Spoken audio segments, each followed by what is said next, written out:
এই তো সকাল সকাল আমার শাশুড়ি এখানে চিংড়ি মাছ তার পাশাপাশি পুঁটি মাছ কিনে এনেছে। আজকে শাশুড়ি মায়ের কথা অনুযায়ী পুঁটি মাছের ঝাল রান্না করব, সেটা হচ্ছে প্রথমবার। এই তো প্রত্যেকটা পুঁটি মাছের পেটেই কিন্তু ডিম হয়ে গিয়েছিল, একেবারেই কিন্তু চলা পুঁটি। আবারও চলে আসলাম ছোট্ট একটা মিনি ব্লগ নিয়ে, কারণ তোরা মিনি ব্লগগুলো দেখতে ভীষণ ভালোবাসো। সপ্তাহে একটা দিন কিন্তু বাড়িতেই থাকে, রবিবার, আর সেই দিন এমনিতেই কিন্তু আমাদের রান্নাবান্না সেরে উঠতে উঠতে অনেকটাই কিন্তু লেট হয়ে যায়। আর মোটামুটি 2-3 রকমের তো পদ রান্না করা হয়, সেটা মাছ হোক বা মাংস হোক। এই তো এখানে আমার শাশুড়িমা কিন্তু মাছগুলো কেটে নিচ্ছিল, আর অন্যদিকে আমি কিন্তু মশলাটা বেটে নিচ্ছিলাম। তো পুঁটি মাছের ঝাল আজকে ওনার কথা মতোই কিন্তু আমি ফার্স্ট টাইম কিন্তু রান্না করব। এখানে পুঁটি মাছ, তার পাশাপাশি চিংড়ি আর একটা যে পোনা মাছ নিয়েছে সেগুলো কিন্তু কেটে নিচ্ছিল। আর আমার শ্বশুরমশাই যেহেতু মাংস খেতে পছন্দ করে না, তাই ওনার জন্যই কিন্তু একটা পোনা মাছ নেওয়া হয়েছে। এই তো এখন লবণ আর হলুদ মাখিয়ে মাছগুলো কিন্তু আমি ভেজে নিচ্ছি। আর প্রত্যেকটা মাছের পেটেই কিন্তু সুন্দর ডিম হয়েছিল, যেটা কাটার সময় কিন্তু আমি বুঝতে পেরেছি। তো যাই হোক, আজকেও হচ্ছে আমি পুঁটি মাছের ঝালটা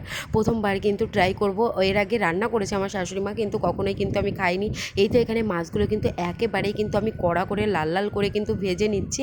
আর মাছ ভাজা কিন্তু আমার হয়ে গেছে। আর অন্যদিকে কিন্তু সর্ষে, কাঁচা লঙ্কা আর রসুনটা বেটে কিন্তু রেখে দিয়েছি। সর্ষের মধ্যে 2-3 কোয়া আমি রসুন দিয়ে দিয়েছিলাম। এই তো এখানে হচ্ছে সর্ষে দিয়ে আমার পুঁটি মাছের ঝালটা কিন্তু রেডি হয়ে গেল। কালারটা দেখেই কিন্তু বেশ ভালো।